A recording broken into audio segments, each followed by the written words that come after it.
nongeye kugusuhuza wowe wahisemo gutega amatwi Isorori News TV. Uyu munsi naguteguriye kandi ngiye kukugezaho documentary naguteguriye. Buriya hari umuntu wicara wamubwira ijambo umukire agahita yumva ko umukire ari umuntu w'umugabo cyangwa umuntu w'umusore. Ubu rero ibyo ngibyo siko bikiri, ibintu byaje guhinduka. Buri muntu wese, yaba umugore, umugabo, umusore, inkumi, buri muntu wese ashobora gukura amaboko mu mifuka agakora, ejo cyangwa ejo bundi akaba yabarirwa mu batunze amafaranga menshi hano mu Rwanda. Uyu munsi urugero rwa hafi ugiye kubona ni urutonde rw'abakobwa 9 baba hano mu Rwanda kandi bahavukiye, bakaba babarirwa mu bakobwa batunze amamiliyoni n'amamiliyoni hano mu Rwanda. Reka tutagutindiye rero duhere ku mwanya wa 9 tukubwira abo bakobwa, yewe tukubwira n'ibyo bakora kugira ngo babashe kubona ayo mafaranga.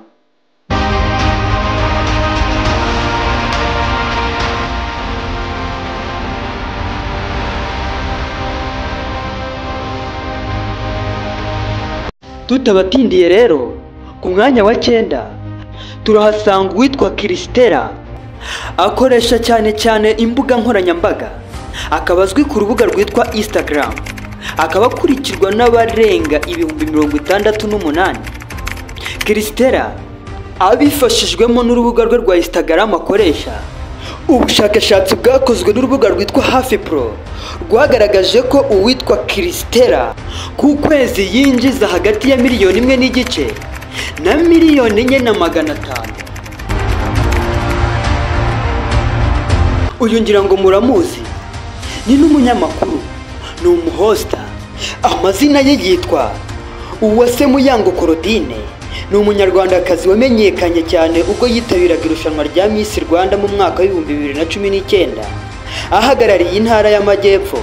Nubwo atabaye nyampinga w'u Rwanda, yegukanye ikamba rya Miss wifotoje neza bitewe n'ukuntu yagaragaraga. Uyu Muyango kandi akora ubucuruzi bwo kwamamaza ku mbuga nkoranyambaga, ni umufluencer marketing. Uyu Muyango ku rubuga rwe rwa Instagram akurikirwa n'abasaga 580,000. Ubushakashatsi bwakozwe n'urubuga rwitwa Hafi Pro bwagaragaje ko uwitwa Uwase Muyango ku kwezi yinjiza hagati ya 1 miliyoni na 5 miliyoni. Uyu iyo umubona ku mafoto cyangwa mu mavideo, akenshi na kenshi bamwitiranya ko yaba ari umunyamahanga, ariko uyu ni umunyarwandakazi.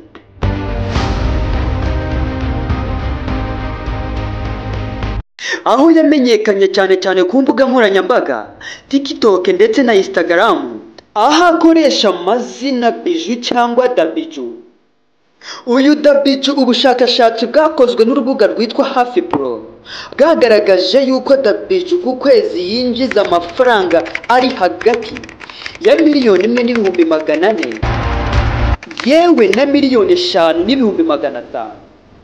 Uyu Dabiju ku rubuga rwe rwa Instagram akurikirwa n'abarenga 400,000. Ku mwanya wa 6 turahasanga uwitwa Mateka Kagame Esther. Uwo nta wundi ni DJ Brian. Uyu ni munyakazi, umu-DJ ndetse n'umu-YouTuber. Uyu DJ Brian, ubushakashatsi bwakozwe n'urubuga rwitwa Hafi Pro bwagaragaje ko ku kwezi yinjiza umubare w'amafaranga aturuka mu bikorwa bimwe na bimwe agenda akora, kwamamaza, gucuranga ndetse no guhostinga ibitaramo MC. Ku kwezi yinjiza 1,1,800,000 ndetse na 7,500,000. Uyu Mateka Brian ku rukuta rwe rwa Instagram akurikirwa n'abarenga 300,000. Ku mwanya wa 5 turahasanga uwitwa Mugire Bianca B Queen. Uyu ni umunyamakuru, yagiye akora ku maradiyo yagiye atandukanye. Ubushakashatsi bwakozwe n'urubuga rwitwa Hafi Pro bwagaragaje ko Bianca ku kwezi yinjiza hagati ya 1 miliyoni na 5 miliyoni. Uyu kandi Bianca ku rukuta rwe rwa Instagram akurikirwa n'abarenga 130,000. Ku mwanya wa kane turahasanga uwitwa Isimbi Alliance uzwi ku mazina ya Alia Cool. Ni umwe mu byamamare bikomeye hano mu Rwanda, azwi cyane mu ruganda rwa sinema, ubucuruzi, imbuga nkoranyambaga. Mu mwaka wa 2023 ibihembo yagiye afata, yatsindiye igihembo cya Best Influencer of the Year muri The Choice Award, ahigitse abandi banyamuryango bazwi nka Mutesi Jolly, Mukansanga Salma. Alia Cool kandi yahawe igihembo muri Nigeria kubera uruhare rwe mu guteza imbere umuryango nyarwanda n'ubuhanzi. Alia Cool kandi mu mwaka wa 2022 yubatse inzu ifite agaciro ka miliyoni 500 yerekana iterambere rye. Alia Cool yamenyekanye cyane mu gukina filime nka Rwasa Alia the Movie ndetse n'iyitwa Good Back Bad Cover. Ubushakashatsi bwakozwe n'urubuga rwitwa Hafi Pro bwagaragaje ko Alia Cool yinjiza amafaranga ari hagati ya miliyoni 4 na miliyoni 15 ku kwezi. Uyu araza ku mwanya wa gatatu. Amazina ye y'ukuri yitwa Mbabazi Shadia, izina ry'ubwamamare ni Shadibu.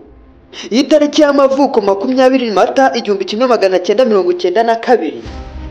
Shadibu yatangiye kumenyekana mu mwaka wa 2012 ubwo yagaragaraga mu mashusho y'indirimbo yitwa Buhoro Buhoro y'umuhanzi witwa King James. Yaje gukomeza kwamamara binyuze ku mbuga nkoranyambaga nka Instagram ndetse na TikTok. Ubu bushakashatsi bwakozwe n'urubuga rwitwa Hafi Pro rwagaragaje ko Shadibu ku kwezi yinjiza miliyoni 4,300 kugeza kuri miliyoni 15 ku kwezi. Shadibu ku rukuta rwe rwa Instagram akurikirwa n'abarenga miliyoni. Ku mwanya wa kabiri turahasanga uwitwa Mutesi Jolly, wamenyekanye cyane ubwo yambikwaga ikamba rya Miss Rwanda 2016. Ni umwe mu banyarwandakazi bafite izina rikomeye mu myidagaduro no ku mbuga nkoranyambaga. Afite abamukurikira barenga 824 kuri Instagram ye. Ibyo bikamugira umwe mu bantu bakurikiranwa cyane hano mu Rwanda. Ubushakashatsi bwakozwe n'urubuga rwitwa Hafi Pro bwagaragaje ko Mutesi Jolly yaba yinjiza hagati ya miliyoni 27 na 37. Ku mwanya wa mbere turahasanga Keti Bashabe, umunyamideli uzwi ukomeye cyane hano mu Rwanda, ndetse yashinze inzu y'imideli ayita Kabashi Fashion. Iyo nzu yayishinze mu mwaka wa 2013, ikaba izwi mu myambaro y'abagore ndetse n'ibijyanye n'imideli muri rusange. Ubushakashatsi bwakozwe n'urubuga rwitwa Hafi Pro rwagaragaje ko Keti Bashabe ku kwezi yinjiza hagati ya miliyoni 17 na miliyoni 67 ku kwezi. Ku rukuta rwe rwa Instagram akurikirwa n'abarenga 800.